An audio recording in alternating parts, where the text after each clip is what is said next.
If you want to speak better than 95% of presenters, stop trying to sound like a presenter. Most academic talks fail in the first 30 seconds because the speaker starts carefully. They thank people, they introduce themselves, they explain the background, and meanwhile, their audience is already drifting. The best speakers do something totally different. They start in the middle of the tension. They say things that make people lean forward, and they speak in a way that's human. And then they keep you engaged all the way to the end. And the secret to their success, it's a lot less complicated than you might think. Stick around, and I'll tell you 5 things that great speakers do differently. Once you know them, you can become a great speaker too. All right, let's start with that first one. Don't start with thanking people. Don't start with saying hello. Don't start with your name. And don't start with the background. None of that will get people to lean forward and want to learn more. You need to tell us something that makes us need to know more. You need to tell us something that triggers questions, that triggers curiosity. It's not a hook, it's not clickbait. It's not a story. It's something about your research that once we know this piece of your research, we need to know the rest of your story. It might be a novel methodology. It might be a surprising result. It might be something that needs to be done differently because of the result. The result might change how we understand something that then changes how we go about doing something or how we go about solving the problem. Start there. Start where there's change. Start where there's tension. Start where people will react by saying, how do you know? How do you know that's true? So start with that affirmation that's going to trigger that response of, wait a minute, I need to know more about this. And the more about this is the rest of the story. The more about this is your background, is your experience, is how you did it. Background, methodology. Don't take the results in the discussion and put them all the way at the end. Start with something that people then need to learn more. That's what great speakers do. They get people to lean in and listen. All right, second one. Second one's about slides. I need some props for this one, okay? So let's pretend this is a slide deck. My daughter made it for me. We'll see what she's got up here. Okay, so usually what happens when we do a presentation, right? We put the slide up and the audience takes a peek at that slide, and then we take a peek at that slide, and oops, you're not listening to me, are you? You're reading the slide, I'm looking at the slide, you're reading the slide, I'm talking about the slide. And then we go to the next one and we put the slide up there, and you're trying to make sense of the slide, and I double check to see what's on there, and they're like, oh, okay, I'm on this top left graph and I'm talking to you about that graph in the top left, and I'm talking, and then but you were over here when I was up here. You were trying to figure out what this little thing is, weren't you? We're not on the same page here. And who's in charge? The slides are in charge. I'm showing the slide, and then I'm looking at the slide, and then I'm talking to you about the slide.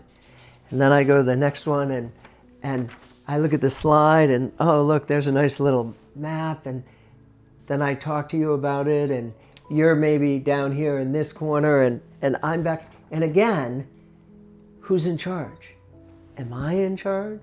Or is the slide in charge? That's the problem. You're either reading the slide, not listening at all, or the slide's kind of the center of the show and I'm just talking about it. I'm just describing what's there to you, right? I'm just pointing out, and I'm off here to the side, and really this is center stage. We don't want our slides to be center stage. The speaker should be center stage. You.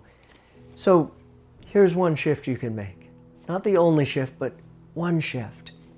Talk about the slide and then show it, okay? I'm I'm going to show you a slide, and in the top left you'll see a graph that will make sense to you. It's the data that we've been talking about. It's going to have a crooked line with two peaks. Then in the bottom right, we're going to talk about the significance of that and how it impacts. Let me show you that. There it is, top left, bottom right. Right? You're processing this instantly now. You're listening to me. The slide is then affirming what I've said. The slide's coming after I talk instead of before it. It's a subtle shift. It's a subtle shift. You're not going to do it every time. But don't always have the slides lead. Don't be following your slides. Show the slide, follow the slide, show the slide, follow. That's not a presentation. That's you talking about your slides. That's when people say, can you just send me the slides and I'll look at them later? That's not what we want to be doing. What we want to be doing is people paying attention to us, people listening to us painting mental pictures in people's heads, and then having some support when we need it. We don't need slides all the time, and we don't always need to speak after them. We can speak ahead of them. We can have them come as reminder. Slides should be supplementing, complementing, not the main attraction. Third thing speakers do. They sound human. They're having a conversation with us. They don't try and sound objective, professional, important. Because professional, objective, important. Well, let's look at what that sounds like. Okay, here you go. Here's that professional, objective, important space. Guess what that space is? That space is monotone. And we know we can't listen to monotone speakers, right? So what we need to do as speakers is we need to find other places, right? We need to be excited. We might start excited, okay? Then we might start excited because we know where we're going to end up. We know what's possible. But then we might move to being frustrated, or we might move to being sad because we know the current situation. We know the problem. So now we're down here. And then we might talk about what we've done. We might talk about our work, our research, and we're going to sit in this objective professional space. We're going to hit those spaces. It's not that we're never going to be objective professional, but we're not going to stay there. We're not going to stay there. We're going to be surprised. We're going to finish. We're going to be hopeful about the future, okay? We also might have some empathy at some point. When we start talking about the problem or the situation, or we might be sad, okay? So the trajectory of our talk is not going to be sitting here in a monotone space, right? This is a monotone space. We're going to be here. We're going to maybe come here. We're going to be down here. We're going to come back up here. We're going to come back to the middle. We're going to come down. We're going to come back to the middle. We're going to finish on a high note, okay? We're going to actually move because here's the thing. Our work is not objective the entire time. When we talk about the importance of our work, or we talk about the problem that our work solves, or we talk about the hope for the future that it creates, those aren't objective. Those aren't a neutral tone, right? This tone here, this is the neutral tone, okay? But our work's not neutral. Our presentation's not neutral the whole way through, okay? So when we stay in that neutral the whole way through, there's a disconnect in our talk. There's a disconnect between content and tone. And that disconnect means it's harder to understand what we're saying. That disconnect actually negatively impacts comprehension. So people need to hear those tone shifts, not just because we don't want to be monotone, not just because we want to be dynamic as a speaker, but also because we need to match tone and content. We need a match between what we're saying and how we're saying it, because that match increases comprehension. So this isn't just about not being monotone. This is about people better able to understand what it is that we're saying. So yes, it's important to be dynamic because dynamic is engaging, but it's also important to be dynamic because our talk itself is dynamic. Fourth one, we need to move. We need to be dynamic. we need to physically be located in more than one place. Ideally, you don't do a great talk from behind a podium. You can, and you can do dynamic just in other ways. But assuming you have space, use the space. Assuming you have a stage, use the stage. But don't pace. Don't do this, right? We don't want to just be moving back and forth. We want to be moving purposefully, okay? So I already did that today, right? I moved purposefully over here. We moved to the whiteboard and we did some work here, okay? A moment ago, I was talking about how when we have a research, we have a problem we're solving, right? We have a problem we were solving. There's a knowledge gap, but there's also an issue that needs to be addressed. That knowledge gap means we can't do something. And because we can't do something, something bad happens. That happens here. Objective, professional, here's my work, this is what I'm doing. And you know what? Then we get to do this. Then we get to this space, okay? We get to a space. So now we've started to locate some things. I'm moving, okay? I'm moving. Let me tell you about the problem I'm going to be solving. Okay, let me tell you about how I solved it. Okay, let me tell you about what we can now do now that that's solved. Okay? And this kind of relocation in space, okay, becomes dynamic. This kind of relocation in space anchors different ideas to different places. This helps with comprehension. This helps with being more engaging because it changes the scene a little bit. Let me freeze the camera for a moment. So instead of that camera following me around, you can see how this might work. So I might come out on stage and maybe I'm talking about the problem here. And then I say, okay, so I solved this problem. Went into the research lab and here's what I did in my lab, right? And then I can come back here and I can talk a bit about what I did there. Or, so I talked to someone who this was an issue. Like the reason I know this is an issue is because I talked to someone, I just did some clinical innovation competition pitches, okay? So the reason I know this is a problem is because I talked to some doctors and in that conversation with the doctors, I learned some really interesting things. Here's the conversation with the doctors. Now I can come back here and be working and thinking about this and I can refer back to the conversation.